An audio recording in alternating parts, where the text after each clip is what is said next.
Good Tuesday morning, and thanks for joining us from the Ohio AgNet, voice you know with the news you trust studio, sponsored by Grain Equipment Company, where innovation meets execution. I'm Dusty Sonnenberg. Well, under cloudy skies, we have 34 degrees on the barn thermometer. It looks like we're entering a more mild weather pattern, and then even warmer as we get into the weekend with some rain in the forecast. The good news is there should not be any travel issues for folks in Ohio as we go through the Christmas holiday. Let's check in now with Joe Everett as he has an update on the Young Ag Professionals program with Ohio Farm Bureau. Joining me now is Tim and Sarah Terrell, and they are the co-chairs of the YAP committee for Ohio Farm Bureau. As we go towards the end of the year and into January, we have some big events coming up, and you guys have been working on something special. Tell us about that. Yeah, Joe, so we're really excited. I'd like to invite all of our YAP members to our annual Winter Leadership Experience. It's going to be February 7th and 8th. At Kalahari Resort in Sandusky, Ohio. We're really looking forward to this event. It's kind of our key event of the year for 18 to 35-year-olds throughout the state for Ohio Farm Bureau members. One of the big changes we really have this year is we're opening up the age group. And so we're extending our invitation to all Ohio Farm Bureau members, no matter the ages. We're looking for really family-friendly environment, really looking to foster some mentorships between the older generation and our typical 18 to 35-year-old audience for our Winter Leadership Experience. So we're really looking forward to that, to having some more attendees and to really dive into some networking sessions and build some relationships for some of our younger generation to connect with the older generation throughout the state and hopefully learn some stuff about agriculture. A lot of great things you just covered, and there's going to be so much going on at this conference. Can you tell me some of the topics and maybe some of those speakers that will be there? Yeah, so we're really excited. We're going to have Dr. Ron Hansen with us, and he is really going to be focusing on succession planning, once again highlighting the fact that we're going to have multiple generations in a room together to be able to have some of those tough conversations that may not just happen at the farm. Mary Pat Sass we're really excited about as well. She brings in that social media aspect. She's very recognizable and relatable, so we're really excited to have her. And another key one we're just going to highlight is Dr. David Cole. We're really excited to have him join us as well. And you guys said registration is open, and what were those dates again, and where can people find information about the conference? Yeah, so the dates again are February 7th and 8th and it'll be in Sandusky, Ohio at Kalahari Resorts, the big water park up there. And registration can be found, you can find it on Facebook, you can find it on Ohio Farm Bureau's websites. Look forward to signing up, and we're going to have a ton of merch at the conference as well, so you can rock your Ohio Farm Bureau swag. We're really looking forward. We just did an interview with Ty Higgins with Ohio Farm Bureau. Kind of one of the things that I'm really looking forward to and excited about is if we can get 4 full generations there. We kind of talked to Ty there. We're going to try to get you guys a special prize. We're really looking forward and hoping somebody will take us up on that. With the water park, you can bring your kids all the way through 4 different generations. So we're really looking forward to that. Hope to see everybody there. Well, thank you. I've been speaking with Tim and Sarah Terrell, and they are the co-chairs of this year's YAP committee for Ohio Farm Bureau. Thank you guys for your time today. Thank you. And thanks, Joe. Let's take a look now at your Tuesday morning weather forecast brought to us by Seed Consultants. Simply better performance online at seedconsultants.com. A relatively calm and honestly somewhat boring Christmas Eve sits ahead of us. I'm Chief Meteorologist Ryan Martin. Let's take a look at that Ohio Ag weather update. I don't have much for you for Christmas Eve, but it does look like we're going to be seeing more clouds around for Christmas Day. But unfortunately, those clouds will give us a few spits and sprinkles. Let's start with nearby first. Here for your Tuesday, just clouds and sunshine. Temperatures are moderating. That's nice. A little warmer today than yesterday. And we're watching a weather system move out of Oklahoma and northeast Texas through the lower Mississippi River Valley as we move through tonight. And that's going to mostly move across the deep south for tomorrow and into Thursday. But northern flow can bring clouds back for Christmas Day in Ohio and a few spits and sprinkles. Most of your Thursday is dry with a cloudy to partly sunny sky. Friday, looking for clouds to increase through the day, but I don't think we see any moisture. And then moving from Friday overnight through Saturday and Sunday, we have 2 waves of moisture hitting Ohio. Combined, we're looking at anywhere from 1/4 to 3/4 of an inch, coverage 100% of the Buckeye State. I think the moisture is done by the time the cold air gets here, or colder air for Monday. But to be clear, we're still not brutally cold for Monday or early New Year's Eve on Tuesday of next week. Where we see the cold air really racing in is from midday New Year's Eve right on through New Year's Day, and it's timing right at the same time a low-pressure area moves by right along the Ohio River Valley, and that means that we could be in a cold sector where we see some scattered snow showers. So I'm still not ruling out accumulating snow New Year's Eve into New Year's Day, and what I will tell you right now, brutally cold air back in here for the first several days of 2025. New Year's Day right on through at least the 5th or even the 6th. We're going to be well below normal. I'm meteorologist Ryan Martin. Thanks, Ryan. Stay tuned. We'll be back with more after this. Since 1926, Nationwide has been rooted in agriculture. Founded as the Farm Bureau Mutual Automobile Insurance Company with a mission to protect farmers and their communities, we honor our legacy by offering solutions that evolve with the complex needs of today's farms. As the leading insurer of America's farms and trusted by 8 farm bureaus for 100 years and counting, Nationwide is on your side.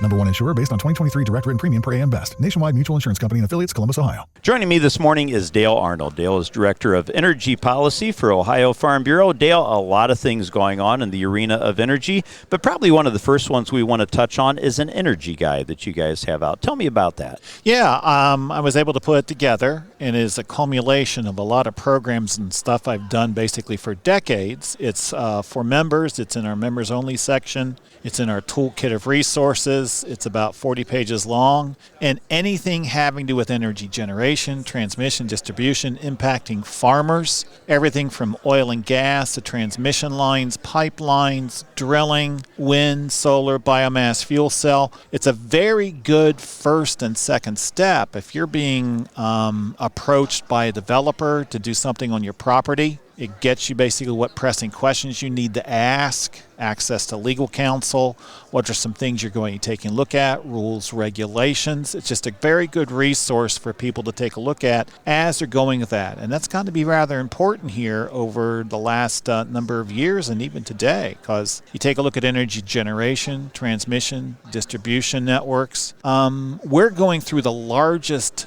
series of energy development projects since we first saw many of these systems first installed in the 1920s, and many of them want to accommodate this on open rural ground, and so farmers are literally at the forefront or on the front lines with energy development. Makes sense. Sounds like a very good, thorough document that folks can have access and at least be a great starting point before they look for other resources. Well, with that, as you sort of tied into wind and solar, a lot of things going on around the state in both areas, depending on what part of the state you're in, but some outreach efforts there as well. Yes, and we're still doing that. You know, it's interesting. While utility scale solar developments kind of died down here over the last year because many of those projects, 50 megawatts or more, they're regulated by the Ohio Power Siting Board and the Federal Energy Regulatory Commission. There's just a relative handful of large transmission circuits that accommodate energy at that level. However, over the last 2 years or so, we've seen legislative initiatives where you're talking about community scale solar, which is between 5 and 49.9 megawatts in size. There's no rule, regulation, law process yet. But in over 65 counties, we've had developers reach out to farmers and local government, townships and county commissioners about signing agreements today about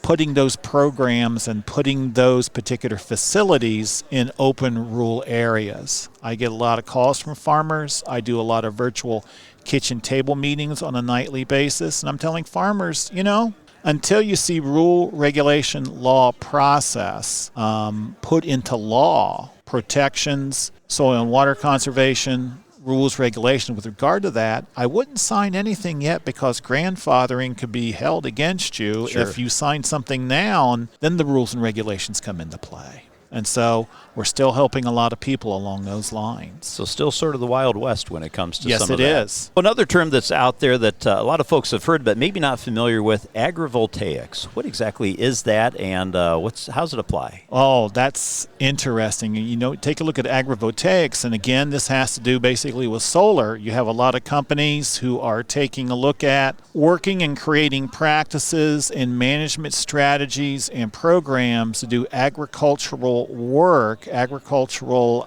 projects, systems, growing, animal husbandry underneath solar panels. There's been some work done in Europe with regard to that. There's some work being done on the eastern seaboard. And you're starting to see research and development with regard to that here in Ohio and the Corn Belt states going further west.